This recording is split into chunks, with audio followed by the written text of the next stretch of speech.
Yo, what is going on, everybody? Welcome to Reds Reloaded, the podcast where we talk about everything Cincinnati Reds. I am your host, Kyle Luther, a lifelong Cincinnati Reds fan.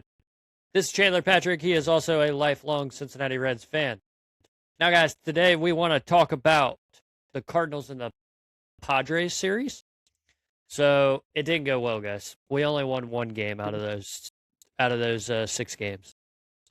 So I'll go over the stats like I always do, and then I'll pass it off to Chandler. I know we want to talk about the bullpen a little bit because mostly cost us most of our games. So Cardinal series, guys, we lost 3-10, we lost 5-6, we lost 3-5. Padres series, we lost 2-6. We actually won one game, 5-3, and we lost 4-5. Now, Chandler, I think you will agree with me. Our bullpen, as of late, is struggling. I think Terry's not taking the initiative on guys that need to be taken initiative on, like Tony Santillan, guys like that. I know Luis May's kind of going between AAA and the bigs, and he's struggling too. I mean, I think I was looking up a stat, and our bullpen, most of our guys are over a 10.00 ERA. What do you think the bullpen can fix? Or do you think guys need to go down to find, just like we talked about TJ Friedel, do guys need to go down to fix their pitching and then come back up to the bigs? What do you think? Well, they're already trying that with Connor Phillips, right? We already saw him get sent down. Luis May obviously needs more time, mainly because he just can't control the ball. I mean, he walks too many guys. He has theoretically the ability to pitch well at the big league level. It's just if you can't locate, you're regardless going to find issues. I saw where Santiano talked about some of his issues. A lot of it's the breaking ball. He hasn't been able to find it, whether it's control or getting it to move the way he wants it to. And it causes him to just kind of leave the ball out there, and it's kind of just like a dying duck, right? It's just kind of floating out there, and they're seeing it really well, and it's a lot easier for them to hit it right now. I think it'd be a lot easier for us to be able to send guys down, let them work on things if we had more depth. But we've already talked about that numerous times now. From a pitching standpoint, we don't really have that. McCambley got called up and was pitching well, and then he had a rough outing, and then we sent him down. And then we called Chase Petty up, used him out of the bullpen, and ended up giving up a home run to Tatis to walk it off. And that was 2 days ago to wrap up the Padres series. Nick Lodolo had said that he's willing to come out of the bullpen. I believe that was for Wednesday's game. But, I mean, it's not like we have Hunter Green back yet, right? We're not quite in that spot. Now, when Hunter Green comes back, if one of those guys can shift over to the bullpen from the rotation and maybe help us find that success, that'd be great. But just from little things that I've noticed, right, it's something that we talked about earlier in the year. Santillan, the ball wasn't coming out as hot. His velo's been down a couple miles per hour, and Pagan's velo was also down. So if we can get Pagan back, and hopefully maybe the hamstring issue was kind of what was causing his velo to be down. Maybe there's something underlying with Santillan, and maybe just a little bit of rest or something can help him get his back. Right. And I don't know if it's the issue right now, but we don't really have a closer right now. We don't. Graham Ashcraft's hurt. Pagan's hurt. So we're relying on guys like Zach Maxwell, Tony Santillan, Brock Burke, we're relying on guys like that, but they're really just giving the games away, and that's the sad part about it. Yeah. We go really, really good. I think it was in that first Cardinals game when they scored 10 runs on us. We had that game. I think we had that game won from the start because our starting pitching was looking good and our hitting was looking good, but it's the same problem. Guys giving up hits early, guys giving up multiple hits. I actually have going on the starting pitching side of things. I have Brady Singer's starts from his last 2 games. So in 2 games, he's pitched 10 innings. He's given up 10 hits, 3 earned runs, and 4 walks. He has a 2.70 ERA. Not horrible from what we talked about earlier.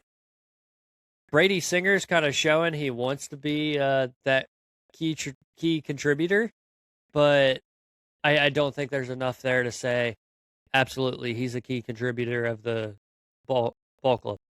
Yeah, and what's something that I talked about earlier in the season, right? Like I want to see Brady Singer go deep into ball games because he might only give up 1 earned run or 2 earned runs, but it was like I was talking to you earlier before we launched up the episode today. It's a big difference between going 5 innings and allowing 2 or 3 earned runs and then going 7 or 8 innings and allowing the same amount of runs, right? I want to see him being like that Aaron Harang or Bronson Arroyo, where he can just come in and get deep into the ball game. And even if you give up 4 earned runs and you don't even have a quality start, if you made it 7 or 8 innings, I'll take that because you're eating those innings up away from the bullpen. Right. And with the bullpen's performance recently, they're going to end up giving up those runs regardless. Right.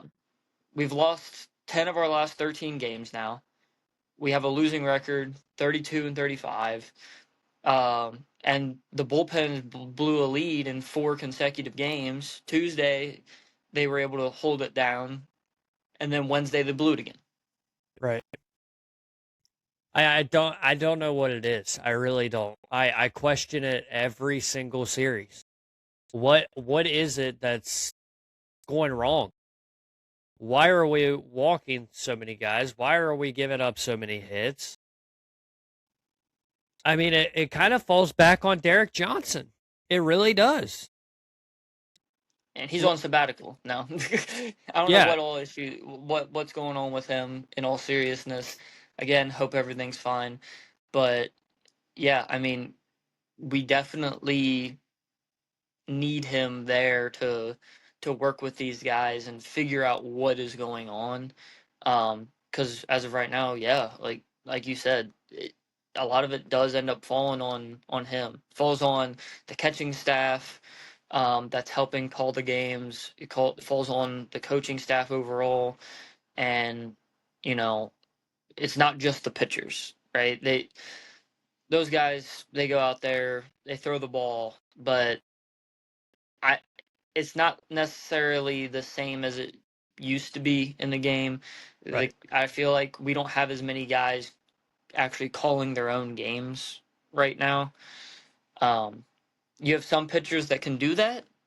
It's great, but then you need some that they kind of need their hand held a little bit. They're good at maybe executing, but they're not good at calling it themselves, and that's where it falls onto guys like Trevino, which he's been out, so that's not helping things. But Tyler Stevenson as well. Like it's not just the manager strategizing who he's bringing in and everything, but it's also the players understanding their strengths, the hitters' weaknesses, exploiting those, and you know trying to make the most out of what you do have. I think the problem is you'll probably agree with me. This generation of kids will not understand what baseball actually was back then. you didn't have the catcher calling calls from a button Yeah. into a player's hat, but you actually had the pitcher going. It's not like it used to be. It really isn't. And I think you're right on the uh I think you're right on the hand holding thing. I think the players have gotten too used to the buttons now that it basically the catcher's calling the game and that's all that's going to happen. But I think what needs to happen is the pitchers need to be more aggressive with the calls and be like, "Hey, no, that's not going to work. I'm not throwing a fastball or a sinker down the middle and watch the ball fly for a home run. Like, I'm not doing that." And I Yeah. think that's a huge, huge issue right now. Yeah.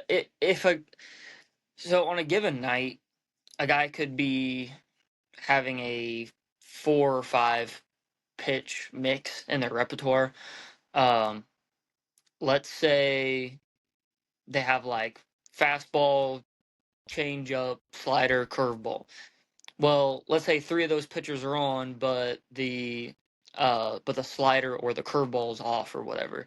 Right. If the catcher thinks, hey, this would be a good spot for the slider, but the pitcher in his mind, he's like, I haven't been feeling it well today. Even if it's come out good earlier, if he doesn't feel confident throwing it himself, you can't necessarily expect the best results. The pitcher's going to know more than anybody because he's feeling it, right? He knows what he's trying to get out of it that day.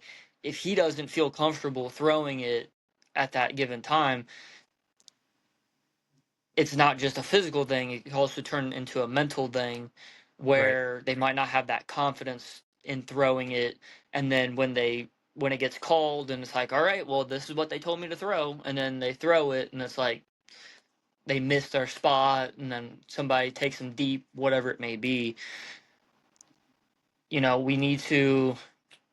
I mean, of course, I don't know exactly what all their processes are exactly. It's going to vary pitcher to pitcher, but yeah, I always have a deep appreciation, especially now, for guys that call their own games or at least are willing to, shrug off some of the calls and then, kind of make their own. Even Paul Skeens has talked about it. It's not just a Reds thing; it's baseball wide. Paul Skeens will be like, "Yeah, I don't even really call my own games. Whatever signs they give me, that's basically what I'm throwing." Yeah. But let's say you have a good catcher that's, great at calling games, maybe like a Jose Trevino, and maybe they hit the shelf for a little bit. They're injured, or maybe they get traded off, or whatever it may be, and you're stuck with somebody else that might not be as good at calling games.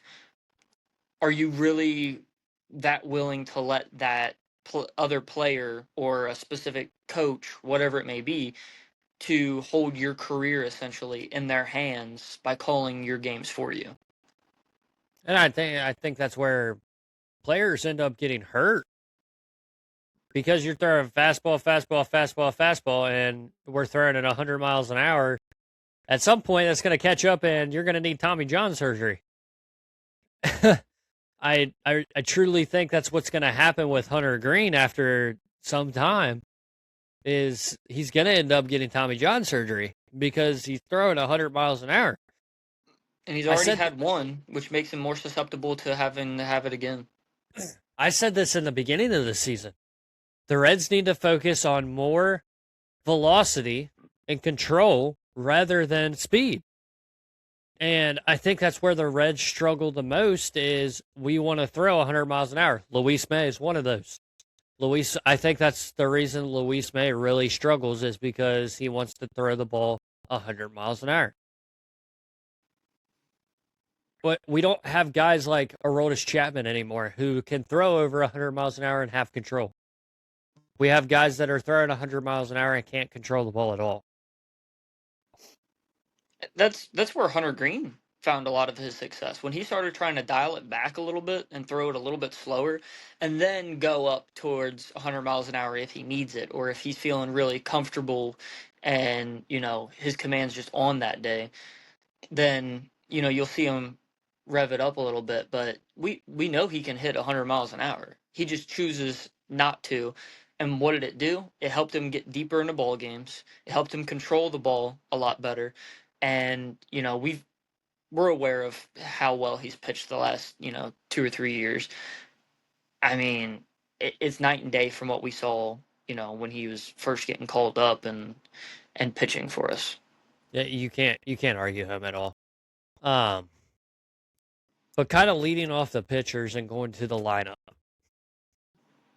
I did see Sal Stewart hit a home run. I was really excited about that. But I do think there is lineup problems. I know you have a little bit on Matt McLain, I think. Yeah, so we talk about every episode switching things up where they're hitting in the lineup. We've mentioned that a few times here recently. I don't know what it is with Terry Francona maybe wanting to put him in a leadoff spot. It's not like he's doing it all the time, but Matt McLain simply just hasn't found the same success hitting at that part in the order. And not only that, but he has found some different levels of success at a different position. So Ellie, he's been out with injury. We called up Edwin Arroyo, but we put him at second base, and we've been hitting or putting McLain at shortstop. So McLain's last 7 games he's hitting .333 with a .455 on base and an .889 slugging. In his last 14, he's hitting .276 with a .400 on base and a .655 slugging. While playing second base this year, 49 games, he's had 181 at bats. He's hitting .199 with a .300 on base, .326 slugging. He has 5 home runs, 20 RBIs. At shortstop, in Ellie's absence, 13 games played, 39 at bats, 256 average, 356 on base, 564 slugging. Already has 3 home runs and 5 RBIs. That's huge. So where did we see him playing a lot of when he was having that success in 2023? He was playing shortstop because we had India playing second. Ellie was playing third. Maybe some of it's a positional thing. Maybe McLain just playing second base, it's not as comfortable for him right now. Maybe it's distracting him offensively. He's played great defensively, but offensive numbers haven't been there. The Padres, they took Platinum Glove winner Fernando Tatis Jr., who was not great at shortstop. He was out in right field, played amazing defensively. They put him in at second base to see if it could get his offense rolling. Maybe that's a little bit of what is happening with McLain right now. Right. Obviously, it's not intentional. We didn't want to be in that spot where Ellie was going to be out, but we've been able to see some good things out of Matt McLain in Ellie's absence. And whether that is enough to be a confidence boost so that when Ellie gets back and McLain fills back in at second base, if he can keep that rolling, I don't know. But we talk about it all the time, these little changes that we can make, whether it's in the lineup or who we're putting in certain defensive spots. It might seem like such a small thing, but we're seeing it work time and time again with the lineup and who we're putting out there defensively and where we're putting them. Whatever the case may be, those little changes, they do have an impact. They do. So my thing is, let's be shocked. Let's be shocked for a second. So talking about the lineup. Ke'Bryan Hayes has been injured, and he hasn't played a game since May 20th. we've seen the Reds completely go downhill since Ke'Bryan Hayes has been out. But Ke'Bryan Hayes wasn't performing in the lineup. What is different now that wasn't different then? Why is the Reds doing terrible without Ke'Bryan Hayes in the lineup? Trying to remember who it was exactly. You remember when Luke Weaver was on the Reds? Yeah. Remember how like our offense like sucked whenever everybody else was out there, but then whenever Luke Weaver would take the mound, we ended up scoring like 8 runs a game. Right. Like he might give up 8 runs a game, but we would also score 8 runs. I don't know. It sometimes there's a weird dynamic with that, whether it's coincidence or there's more to it. Clubhouse vibe, defensive, you know, I don't know exactly what the issue is or if there's an actual correlation at all. But I have noticed that a little bit what you're mentioning. I think I saw somebody else talking about that here recently, and I'm like, I don't know. I mean, I know Ke'Bryan Hayes was starting to hit a little bit better, um, but he was still way too far away from where we needed him to be. And with his back injury, it's in part the injury, but also they're kind of using the injury to give him a chance to go out there and just kind of work on his mechanics and everything, and hopefully he can find himself or reinvent himself. Because we don't want to just waste all that money that we're spending on him. So I mean, we're seeing a lot of injuries in the lineup. We're seeing a lot of injuries in pitching. It's going all around. But I will say, in the lineup side of things, you were talking about the bullpen not having depth. We do have depth in the lineup in our minor leagues. So TJ Friedel, believe it or not, doing really well down in AAA. So a night ago, he had 4 hits and 5 runs. Where was that at in the MLB? Hector Rodriguez, guy I'm really excited about getting up to the next level. If he can show he can perform a little bit more down in AAA, really excited about him getting up in the MLB too. 2 home runs. He had 2 home run game a night ago. Will Banfield, he also had a 2 home run game. And that's just hold on. What else did Hector Rodriguez do? What do you mean? You mentioned the accomplishment that he had a couple nights ago. Oh, oh yeah, it's right here in my notes. I didn't see it. Hey, I already told you I'd let you have it. a couple nights ago, Hector Rodriguez, before that 2 home run game, he actually hit for the cycle also. So we have depth down in AAA. We really do. But it's like these young guys, do we really want to bring them up right now? It's a question. It's a question that raises. Down in Dayton, down in Single A, Kyle McCoy, he's a pitcher. We do have depth down there. Between June 2nd and June 7th, he had 7 strikeouts. He was the pitcher of the week. Carter Graham, lineup guy. Between June 2nd and June 7th, he was the batter of the week. He had a 409 average, 3 home runs, and 8 RBIs. Alfredo Duno. I've talked about Alfredo Duno. I'm really excited to try to push him through the minor leagues and get him up to the majors. He's really, really good catcher. He can hit really well. I think he would be better than half of our catchers we have right now. But in May, I know it is June 12th. Don't scold me in the comments section. But in the month of May, he had a 338 average. He hit 8 home runs, 17 RBIs, and an OPS over 1100. That's crazy, dude. That's crazy for a catcher. I mean, we have guys that can perform down in triple A, double A, single A. I mean, we have guys that can perform. It's just like, who do we send down? Who do we really send down? Do you think it's a Spencer Steer thing? Do you think it's a I don't I don't know, man. I really don't know. It's a So question. I know I had talked to you about it a few days ago, right?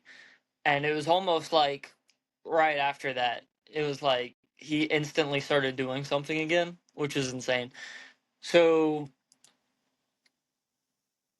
he did hit a bit of a cold stretch there briefly, right? Um, I know I had talked about it there for I don't know 2 or 3 episodes at least. Steer was really heating up. Just a little update though, last 7 games, 2 for 24. In his last 15, he's 11 for 53. So he's definitely hit that cold stretch offensively. He Right. was he was really hot, especially for the month of May, and then he's cooled off as the calendar is flipped over. Just going month by month. We won't include March; it was only 4 games, but in April he hit 262 with a 340 on base, 512 slugging. Last month he hit 304 with a 372 on base and a 412 slugging. So far this month, 161 average, 270 on base, 484 slugging. So he's hitting a cold stretch, but you also have to think a lot of that's including the 5 games where he went hitless in a row Oh, absolutely. that I was talking to you about. But then, like I said, I I had messaged you about that. And then that last game in the San Diego series, he went 1 for 5 with a home run, 2 RBIs. But his average did drop during those games, right? He went from hitting 278 now down to 257. So hopefully that was just those little slump for 5 games, and then he's able to bounce out of that. Um, but only time will tell with that, really. Oh, absolutely, absolutely. So Have you I noticed don't anything with anybody else? um man, I did see, like you said, Spencer Steer has really I think he's came to his senses. He's been performing really well. I think South Stewart's finding a finding a swing. I have not watched much of Marte's play. I don't know if you have. I know you're a really big fan of him. Uh, Chandler like Oh yeah. fanboys over Marte. Yeah, I mean, I've thought that Noel V. Marte was going to be, a special guy since the time that we acquired him in that trade. Obviously, you kind of have to hope out for that a bit, right? Um, Whenever you trade somebody that's a big name, right? He was in that Luis Castillo trade. We got Noel V. Marte in that.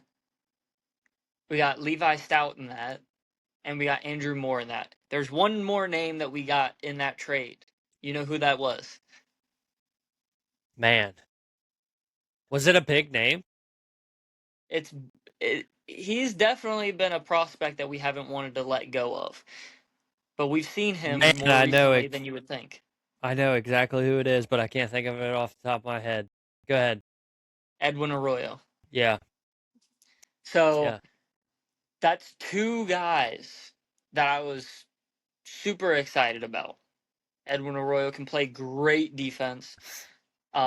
His hitting has always been a bit of the question, but I can go into that after this.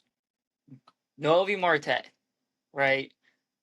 Gets brought back up, starts playing June 3rd, and he has had a hit in every game that he's had in AB, right?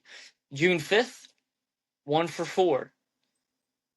Um, On the 6th, he was 1 for 3. Then he was 1 for 4 in the first game against San Diego. The second game, he got brought in to pinch run, end up stealing a base. And then in the last game of that Padres series, he was 2 for 4, and he had another stolen base. He also ripped a double that game. Noelvi's still locked in. Yeah. Um, Overall, so far he's 5 for 15 since getting called back up. That's absolutely the offense that we've been talking about, that we've been needing. Yeah. I know you fanboy a lot over him. That was funny. But It's just a lot of the guys. There was a lot of question behind them. yeah.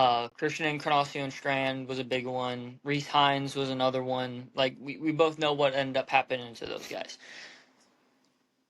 Noelvi, it was kind of announced, like through some rumors and whatnot, that um, he was almost in like an untouchable list for the Reds. Um, but then he struggled starting out the year this year. He's 24, right? Him and Ellie are like right there. I think they're only maybe 2 or 3 months apart. He's like 3 months older than Ellie. I Right. think Ellie was born in January. Noelvi was born in October. That core right there. You always talk about some of these big dynasties that we have in baseball where these guys get called up in similar times and then they just perform really well together. That's what I want Noel V. Marte to be with Ellie De La Cruz and Sal Stewart, Matt McLean. That's what I want to see. I want to see all those guys succeed at the same time. Um, but ultimately, we're only given a certain window unless we extend some of those guys. Yeah, and I don't, man, it's a question if they're gonna extend. So I know you posted about it. We'll touch on this a little bit. I know you posted about it on our page that the Reds are considered to be sellers this deadline. Who do you think the Reds move? I know you saw the comment of my coworker. Um, he makes a good point. He really does. But who do you think you personally would sell at the deadline? So the rotation hasn't been as big of the issue. Um, Still has holes in it, absolutely. In no way am I going to say that it's perfect, but in the grand scheme of what has been hitting or like hindering us the most, we talk about the bullpen a lot. Offense, I'm not as worried about that right now. With that depth that we have, trading Ellie in a certain scenario could make sense depending on the return. Maybe it's a little early, right? I think we still have him through 2029, We do. right? So we might want to wait another year or two for that at least. It'd probably be 2028, 2029. That way we can get a little bit more out of him. Obviously, the front office is going to want to try to make as much money off of him as possible. But Edwin Arroyo has been coming together offensively, especially the more he's been playing at the big league level. So he's adjusting, not like miraculously, but he is playing pretty well. With Hunter Green, personally, I'm not that opposed to trading Hunter Green, but I also haven't been the most opposed to trading Hunter Green for some time. What is something that we've mentioned a few times so far when talking about like Hunter Green and Nick Lodolo? It's ultimately their health, Mm-hmm. right? It is. It really is. Um, Hunter Green has had some issues in the past, year after year. And fortunately, it has never really been anything too extreme up until this season at the big league level. He had Tommy John surgery, I want to say maybe 7 or 8 years ago, like well before he even, got called up. It was not long after he was drafted, really. And he was drafted number 2 overall in 2017. Right. But trying to see, so a pitcher that plays a full season and stays healthy, they'll either have about 32 or 33 starts in a given season. Your ace will typically end up having 33 starts. Hunter Green's starts per season are 24, 22, 26, and 19 last year, and so far 0 this season. I know it balances out with what we're paying him versus what he's giving us right now. So it's still justified in that regard, but do we keep holding on to a guy who's going to miss a good chunk of the season every year? Me me personally, no. I'm kind of with you right there. I think we could get rid of Hunter Green and get kind of, I would say, a good return for him. Now, But are that you? could give us those bullpen pieces, right? It could. It really could. Are you highly against? And I'll ask you this, and I probably already know your answer. Are you highly against only getting prospects for Hunter Green? No. I'm not opposed to that, mainly because it ends up being the nature of the beast. Um we're talking about the depth issues, right? We have it with offense, but we need it with pitching. So if we can get him out of there and get some guys that maybe they're not ready right now, but look at what we did with trading Reese Hines away to get Zach McCambley, and then he ended up pitching pretty well for us before getting sent back down. It kind of depends on what that true return is. Not just what it ends up panning out to be, but if we can get a good return with some good prospects, I'm all for it. It's hard to kind of pull a trade on somebody with the value of Hunter Green and where he's at right now in exchange for somebody who's already at the big league level. Typically, they would want to get send out the Reds would want to send out the proven talent and get prospects in return, and the other teams, they would be willing to offload their depth options and their prospects to get somebody who's ready right now. It's not as easy to get that quick swap, big league talent for big league talent, um, when you're talking about somebody with the name of Hunter Green. It's a little bit easier when you're looking at somebody who's maybe a little bit lower on the totem pole on the ball club. Somebody that it's like they need an extra option for an outfielder or whatever, and we need an extra pitcher, so we can just do an easy 1-for-1 swap, but it's nothing too crazy. When you get to a big name like a Hunter Green or Ellie De La Cruz, you're typically looking at getting some big prospect haul in return. That way, it sets you up for the future. Otherwise, you're kind of just keeping yourself in the spot that you're in right now. Yeah, and I completely agree with you. If I'm trading Hunter Green, I'm getting big league prospects. I am getting guys that are already in the big leagues. I think they need to focus on getting guys. We need I would say about 2 or 3 quality bullpen guys right now to fix that Mm-hmm. bullpen. But who do we go out and get?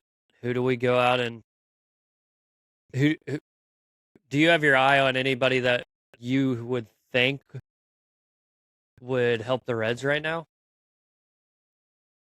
Bullpen wise? Um, I mean, two key names that I mentioned before when it was you was asking about that one post. Um, I don't know, 2 or 3 episodes ago with who would you bring back to the Reds? You know, like all time, like who would you put on the team right now? Um, Raisel Iglesias and Aroldis Chapman are two people right there. And I feel like the Braves, they've been so good this year. I don't see them wanting to get rid of Iglesias. Right. Um, but with the struggles that the Red Sox have had this year, is there a way that we can bring in Aroldis Chapman, or could we even bring in somebody like Garrett Whitlock? I'm looking for teams that are underperforming, who might be looking to, you know, reallocate some talent, maybe. So, yeah, I mean, Chapman would be a big one for me, for sure. It gives us another lefty on the pitching staff, and you know what you're going to get out of him. And ultimately, a reunion with the Reds, I feel like, would just be special for the fans as well. Right. Um, quickly going back to Hunter Green, because I was looking for this. Yeah. Go ahead. So the missed time that he's had, I can read it off year by year. The injury stints that he's had. August 2nd through September 17th in 2022, he missed time due to his shoulder. 2023, he missed from June 17th to August 20th for his hip, and then he was out for about 10 days at the start of September due to COVID. And then 2024, August 14th to September 22nd, his elbow. May 8th through May 23rd of last year, he was dealing with a groin issue, which caused him to miss some time between June 4th and August 13th as well. And then this year, elbow issues, it's the loose bodies that he had in there. That is every single season that he has been in the big leagues for us, that he has had a stint on the IL. Right. So just wanted to go back and touch on that just to put it in perspective for everybody that's listening. You can easily pull it up on Spot Track and see contract details, but you can also see their injuries and what it's for and how much time that they've missed. They used to have it on here where you could see exactly how many days that they've missed, and I was wanting to pull that up, but I don't see it on here right now. They've kind of reorganized things a bit, but I mean, it's a lot of time to miss. It really is. It truly is when you're considered the ace. When you're considered the ace, but me personally, I don't think Hunter Green's the ace anymore. I think it's Chase Burns. I said it time and time again. Chase Burns is our ace. Chase Burns has shown he wants to be our ace and wants to lead this ball club, even at a young age. And they're very similar too. They really are. They both have a high velo fastball that when they dial it down, which Chase Burns has done this year, and they don't try to throw it 100 miles an hour, and they're just sitting high 90s, and maybe rear back and pump 100 if you really want to use it as a put away pitch or whatever it may be. I mean, they both have found success in those rights. It's just Hunter Green's had injury issues, and we haven't seen that so far with Chase Burns. Both have a wipeout slider. Chase Burns is just more filthy. I think Right. his stuff is overall just nastier than Hunter Green's. But I don't want to say any of that to take anything away from Hunter Green either. I just feel like you make a very, very good point. And I don't remember if I mentioned it in an episode here previously or just in discussions that we've had, but Chase Burns so far has been what everybody thought and hoped Hunter Green was going to be. Right. We were hoping Hunter Green was going to be electric right out the gate. It took him a few years to actually get there. Chase Burns just dominating right out the gate. It's hard to tell if he'll be able to keep it up, but I've been so impressed with him that absolutely he has been our ace so far this year, and I think that he might end up being that ace moving forward. I mean, and that was the question with Andrew Abbott last year. He was our ace last year. It's the same thing, but Yep. I don't know. Andrew Abbott really hasn't shown he's performing the way he was last year. Hunter Green's obviously hurt. Nick Lodolo's hurt every now and again. But it's just like, I don't know. What's the in between?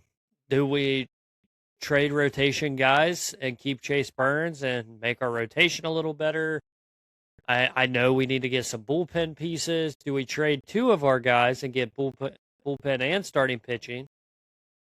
It's the question that raises. But we do need pitching help. We really do. Our lineup's doing just fine.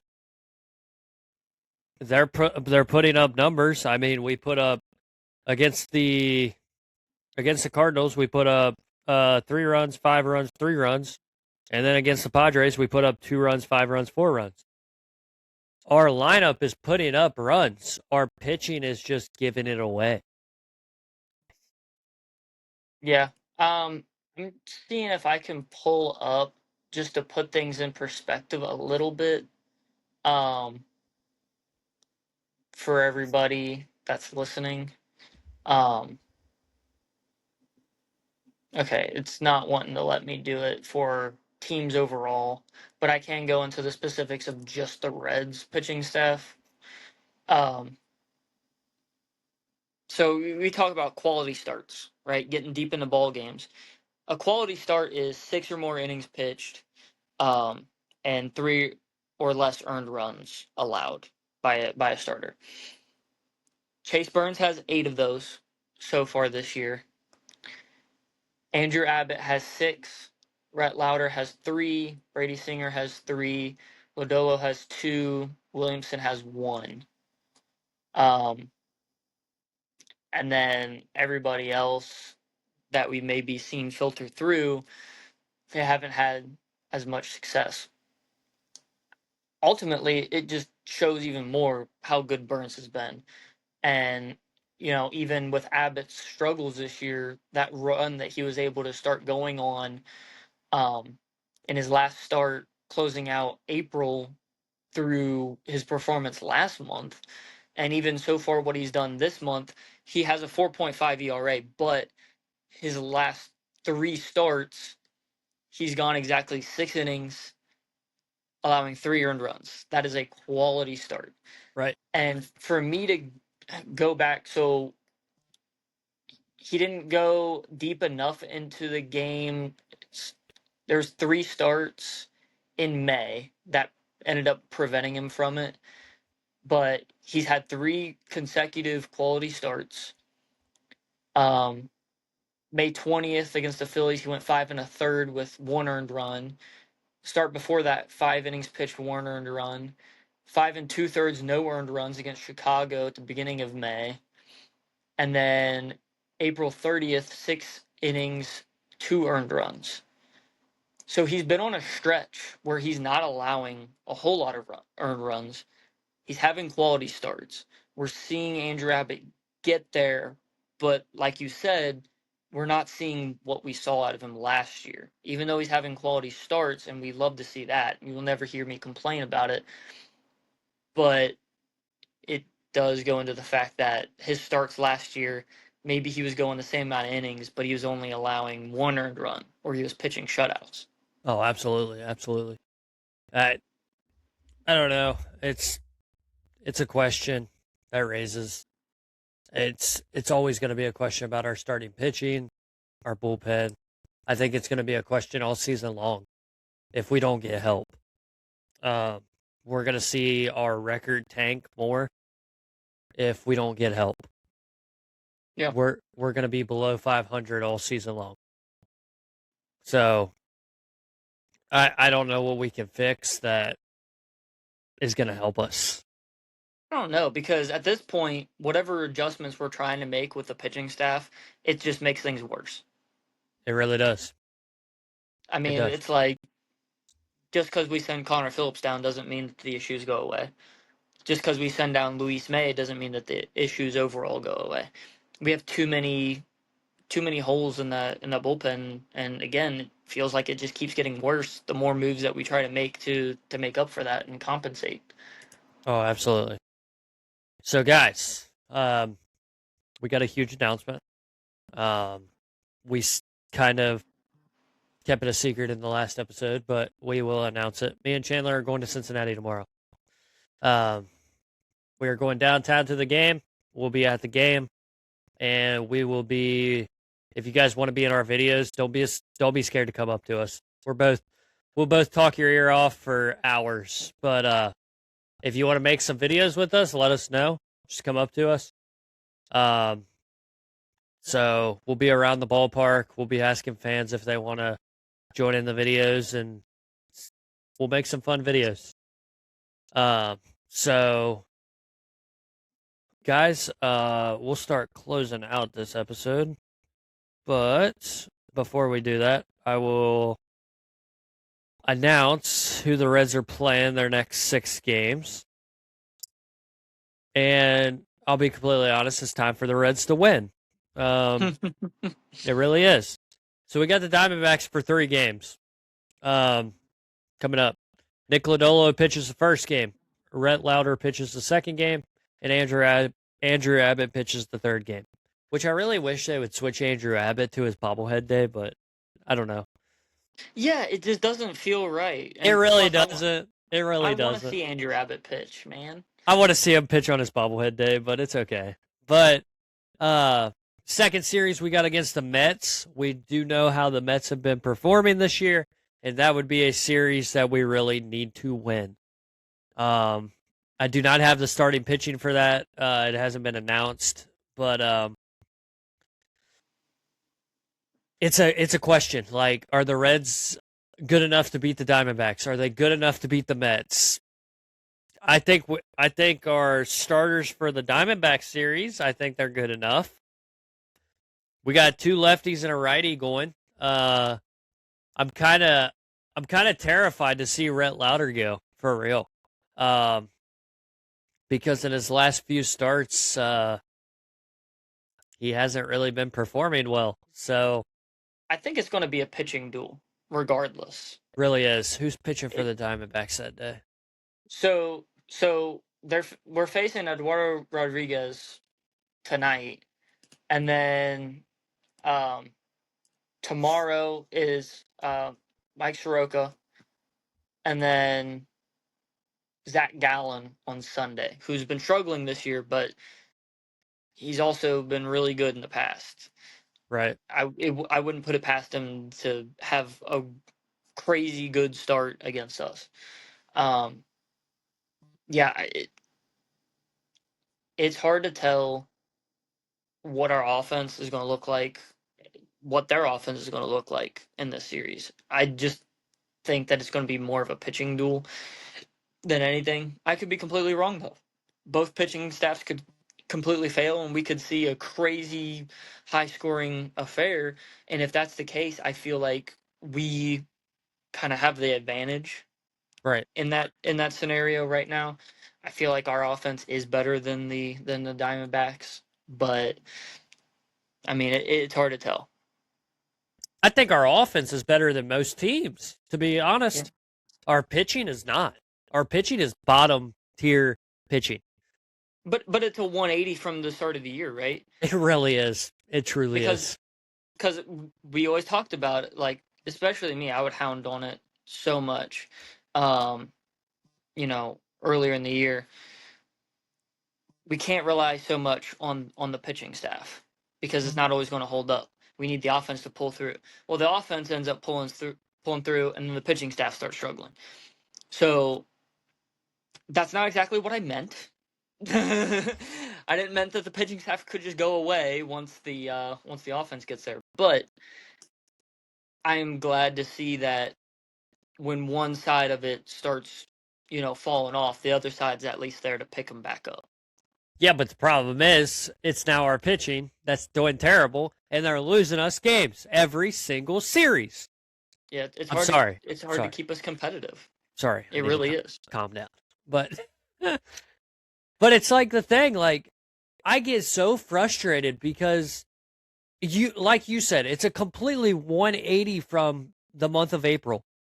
The month of April, we had over under a 2.8 ERA combined in the bullpen. Now we're probably over 10. I'm not even gonna lie. We're probably right in that 5, 6, 7 mark.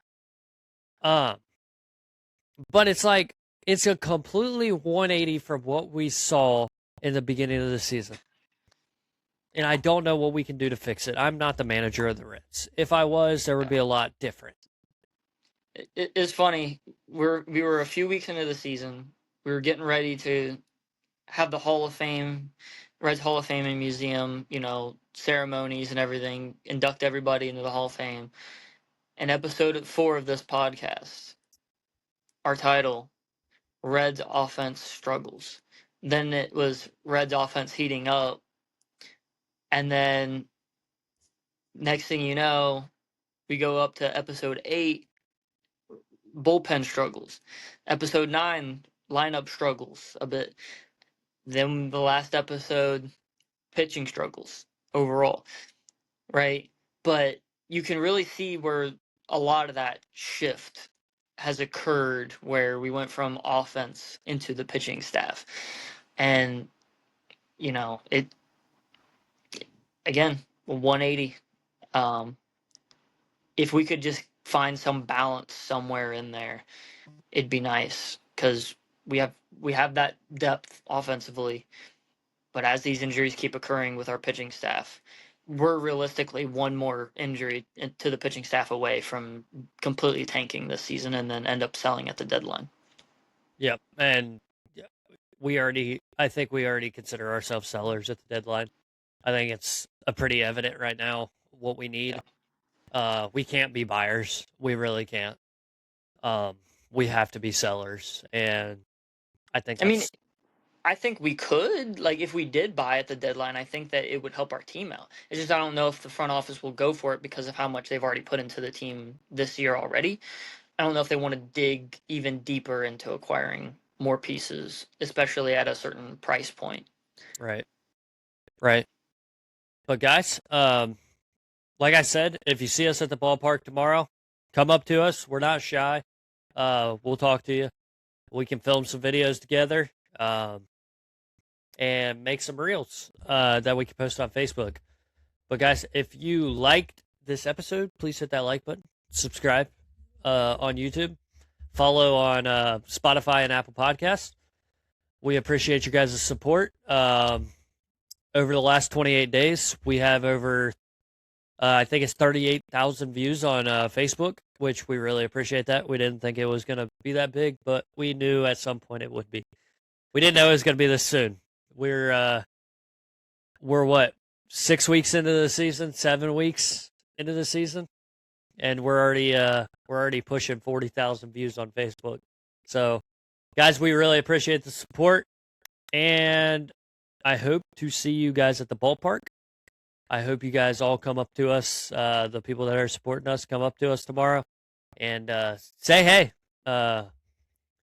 I will be wearing my shirt. I don't know. Chandler probably will be wearing a jersey, but I'll be wearing my shirt.